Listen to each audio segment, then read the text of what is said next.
안녕하십니까. 신상하게 민주국민 제26회 민주당의 어리석음에 대해서 말씀드리겠습니다. 이번 칼럼은 제18회 때의 글에 이미 말씀드린 것에 중요해서 몇 자 더 추가해서 반복되는 글들이 많이 있을 것입니다. 듣지 못한 분들도 많이 계시기 때문에 제가 항상 중요한 글이다 생각하면은 자꾸 제가 반복해서 말씀을 드립니다.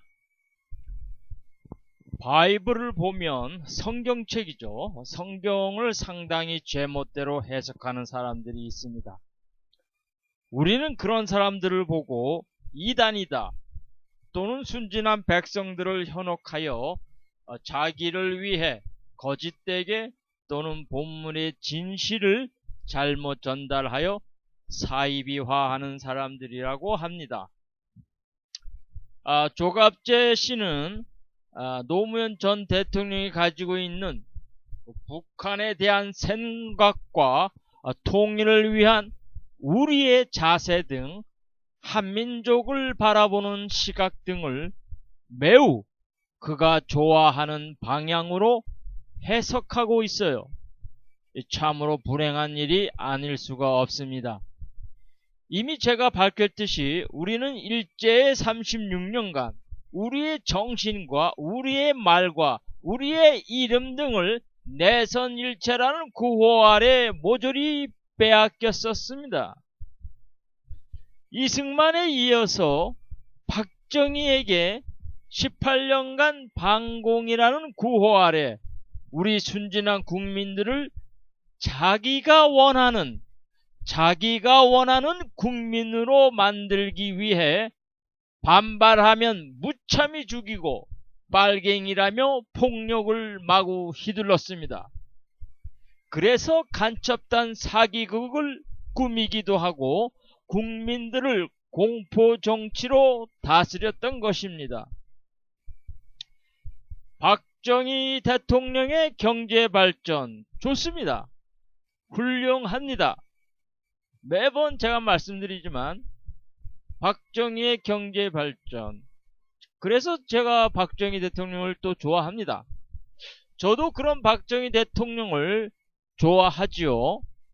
그러나 우리는 그에 의해 또는 그의 추종자들과 그에게 빌부터 먹고 사는 사람들에 의해서 그의 잘한 일만 보고 배웠기에 그가 잘못한 것은 잘한 것에 의해서 파묻히거나 면죄부를 주는 국민의 정서가 형성되어 지난 대선 때에 박근혜가 당선된다는 확신을 제가 가질 수 있었던 것입니다.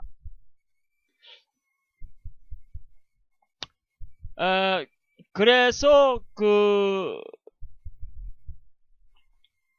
아직도 민주주의 정착화에 걸림돌이 되고 있는 것이죠.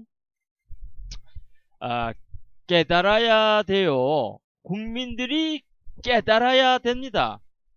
우리에게 진정한 민주주의를 받아들일 수 있는, 그렇게 하려면 국민들이 깨달아야 되거든요. 그런데 국민들이 깨달으면 큰일 나는 사람들이 있어요. 압제석의 일본이 우리 조선 국민들이 깨우치면 안 되는 우민 정책을 쓴 것처럼 그들이 그래서 방송 등 언론을 차지하여 국민들을 자기네들이 원하는 국민으로 만들려고 하는 겁니다. 그렇게 해서 그들의 간악한 정치 수단이 국민들에게 왜곡된 정서를 가지게 함으로써 야당 탄압을 하는데 명분을 가지게 되는 것이죠. 통합진보당의 해체와 이석기, 김재원 의원 등의 국회의원 심사로 제적해버리고 통합진보당을 아주 없애려는 그들의 간악한 정치 수단이 이 똑똑한 코리아 국민들을 바보로 만들려는 일제의 탄압과 같다 하겠습니다. 통합진보당을 비롯하여 야당과 국민들이 그 방송통신위원회를 자기네 미래창조부로 가져가려고 할 때 그때 아주 크게 반발하자 김행 청와대 대변인이 이렇게 말했죠. 오죽하면 하늘이 무너질까봐 염려하는 것과 같다라고 했습니다. 그렇습니다. 국민들은 또다시 하늘이 무너질까봐 두려웠던 것입니다. 우리는 무너진 하늘 아래 살았었고 지금도 살고 있습니다. 오직 김대중 노무현 정권 때만 하늘을 보며 살 수 있었죠. 민주의 부수적인 후유증이라 할까? 사이드 이펙트, 영어로 하면 사이드 이펙트죠. 코리안으로는 뭐라 하죠? 부작용. 예. 이런 민주의 부작용이라 할 수 있는 언론의 권력, 이 언론의 권력에 민주정부가 상당히 힘들어 했습니다. 2001년 언론사 탈세 고발 사건을 수사한 검찰은 조선일보 방상훈 사장과 동아일보 김병관 전 명예회장, 그리고 국민일보의 조희준 전 회장 등 3명을 특가법상 조세 포탈 및 특경가법상 횡령 혐의로 구속했습니다. 방 사장은 증여세 등 62억 원을 포탈하고 50억 원을 횡령했습니다. 김 전 명예회장은 증여세 등 42억 원을 포탈하고 18억 원을 횡령하였고,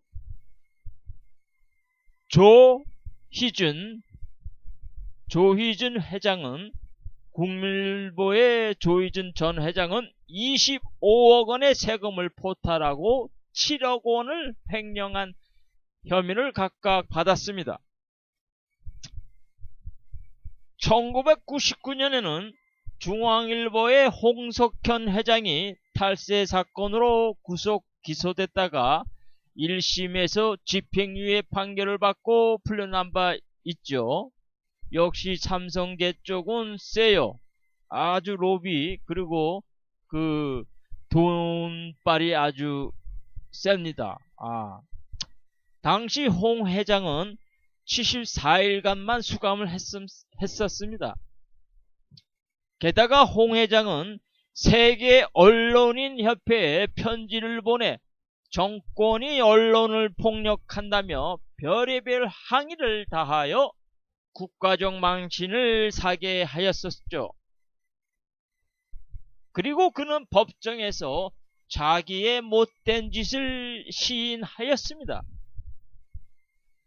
아이러니하게도 이 사람이 나중에 노무현 정권에서 주미대사를 지냅니다. 이유는 미국 워싱턴에 친분 있는 사람들이 있으며 그만한 인재가 없다는 이유지만 납득이 안 가는 대목이 아닐 수가 없어요. 그야말로 노무현 정권 때는 386 세대들 정말 못 모르는 사람들이 정치를 하다 보니 별의별 해프닝이 다 일어납니다. 34560의 정권에 협력하다가 그 중에는 정권에 맞선 언론인도 있었죠. 동아일보가 그랬죠. 김영삼 정부에 의해 언론 재벌이 되고, 김영삼 정부가 그 언론을 아주 키워줬어요. 왜냐하면 선거 때 김영삼을 아주 언론들이 특히 그 중앙일보가 엄청나게 아주 좋은 보도를 많이 했죠. 예.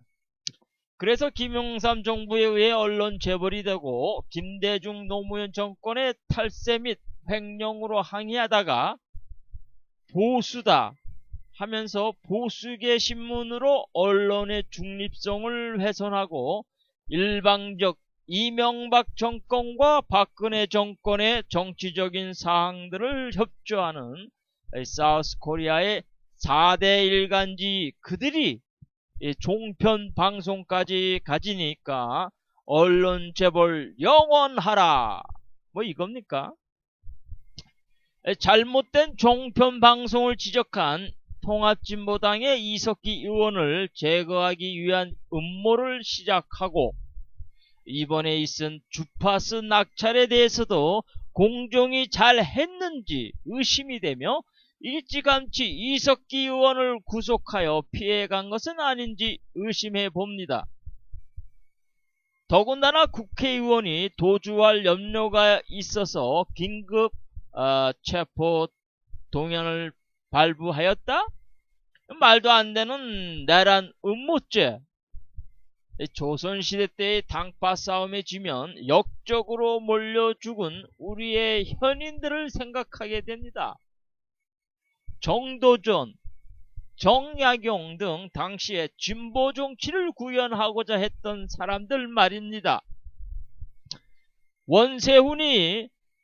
국정원장 원세훈이 도주할 염려가 있다며 구속수사해야 한다는 진보 진영의 언론에 대해서는 도주할 염려가 없다면서 불구속 수사의 방침을 정하고 발표하고 명하고 있다가 공항에서 그를 체포한 검찰은 정권의 시녀, 특히 보수 정권의 시녀가 이번에는 이석기 국회의원 및 통합진보당을 제거하려는 국정원의 말도 참 잘 듣습니다. 자, 지금부터는 민주당의 어리석은 것에 대해 말씀드리겠습니다. 짤막하게 제가 페이스북에 민주당이 어리석다고 하고 몇 자 적어서 올렸습니다만 구체적으로 말씀드리겠습니다. 민주당은 이석기 의원이 실제로 정부 정복을 위해 해방 후 남로당의 박헌영같이 활동하였다 해도 민주당은 국정원의 긴급 구속수사에 의지해 결사적으로 반대해야 하고 의회 내에서의 체포동의안을 부결시켜야만 했습니다. 그런데 그렇게 하지 않았죠. 예, 참 어리석은 것이에요. 자, 말씀드리겠습니다. 국회의원인 만큼 의회에서 먼저 청문회를 또는 상임위를 열어 철저히 조사하자고 했어야 했으며 이석기 의원의 신변에 안전을 기해야 했습니다. 그런데 민주당은 그렇게 안하고 국정원에 대고 철저한 수사를 부탁했어요. 한심하죠? 그리고 의회에서 그리고 만약에 그게 사실했다 쳐도 의회에서 조사를 해보니 정말로 그가 정부 정복을 꾀하기 위해 일을 꾸몄다고 해도 민주당으로서는 우리는 의회 민주주의인 이 나라에서 민주당은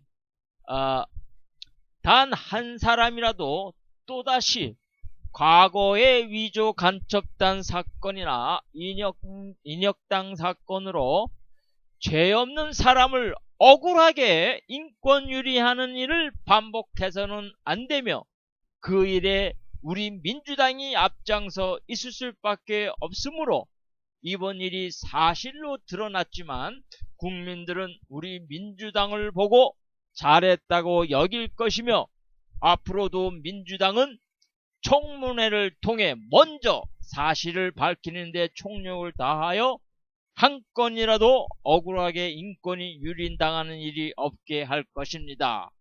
라고 이렇게 발표를 하면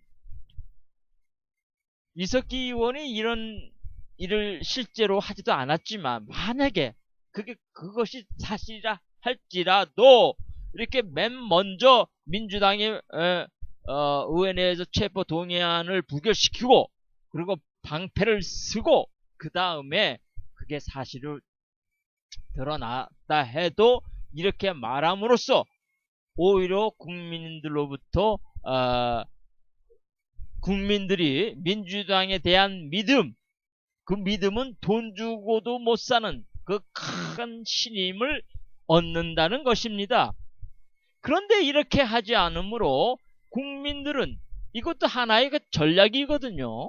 전략상에서 국민들은 1979년에 YHH 회사의 여직원들이 구신민당 당사에 몰려가 억울함을 호소하던 그들과 같이 이 억울한 국민들은 더 이상 지금의 민주당에 기대하지 않을 것입니다.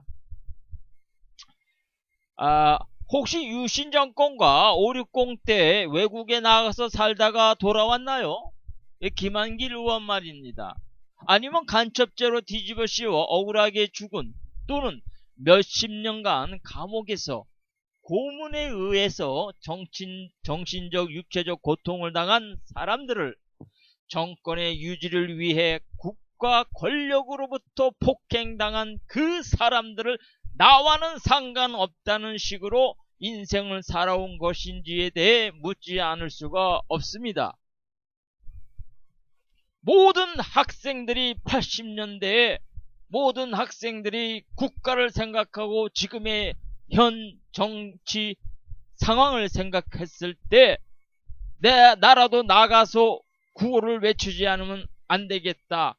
행동하는 양심을 보여줘야겠다라는 그런 학생들과 달리 공부만 잘한다고 도서관에 처박혀 있으면서 그들을 바라보고 있었던 안철수,